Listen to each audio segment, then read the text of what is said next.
ఈ ఆకాశము, ఈ భూమి, ఈ సమస్త సృష్టి ముందే దేవుడు ఒక గొప్ప యోచన చేశాడు.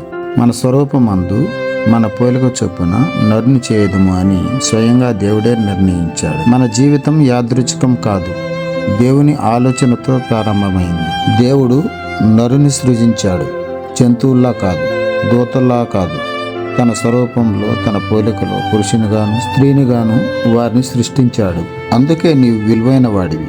లోకం నిన్ను ఎలా చూసినా దేవుడు నిన్ను తన స్వరూపంగా చూస్తున్నాడు. కానీ దేవుడు నరుని ఎలా సృష్టించాడో తెలుసా? నేల మట్టి నుండి, సాధారణమైన ధూళి నుండి. ఇది మనకు ఒక సత్యం చెబుతుంది. మన శరీరం బలహీనమైనది, మన గొప్పతనం మనలో లేదు, గర్వించడానికి మనకు కారణం లేదు. వినయంగా ఉండటానికి దేవుడు మనకు గుర్తు చేస్తున్నాడు. దేవుడు ఆ నేల మట్టిలోకి తన ప్రాణవాయువును ఊదాడు. అప్పుడే నరుడు జీవము గల జీవిగా మారాడు. దేవుని ఊపిరి లేకపోతే మన శరీరం కేవలం మట్టి మాత్రమే. ఈ రోజు నీలో ఉన్న జీవితం దేవుని బహుమతి. జీవితం వచ్చిన నరుడు ఆకాశాన్ని చూశాడు, దేవుని సన్నిధిని అనుభవించాడు. మన జీవితం దేవునితో సంబంధం కోసం సృష్టించబడింది. ఆయన లేకుండా మనం శూన్యం.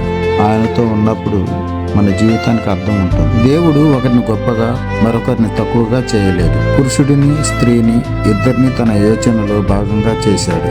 దేవుని దృష్టిలో ఇద్దరు అమూల్యులు, ఇద్దరు అవసరమైన వారు. ప్రియమైన దేవుని బిడ్డ, నీవు నేలమట్టి ఉంటివి, వినయంగా ఉండు.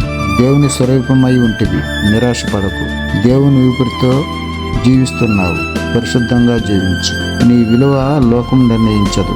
నీ జీవితం యాదృచ్ఛికం కాదు. నీ జీవితం దేవుని చేతుల్లో ఉంది. ఈరోజు దేవుడు నిన్ను పిలుస్తున్నాడు, నీలాగే ఉండమని కాదు, తన స్వరూపంగా జీవించమని. ఆమేన్. నా కథ నచ్చితే నా వీడియోని లైక్ చేయండి, షేర్ చేయండి, నా ఛానల్ సబ్స్క్రైబ్ చేయండి, పక్కనే ఉన్న బెల్ ఐకాన్ నొక్కండి.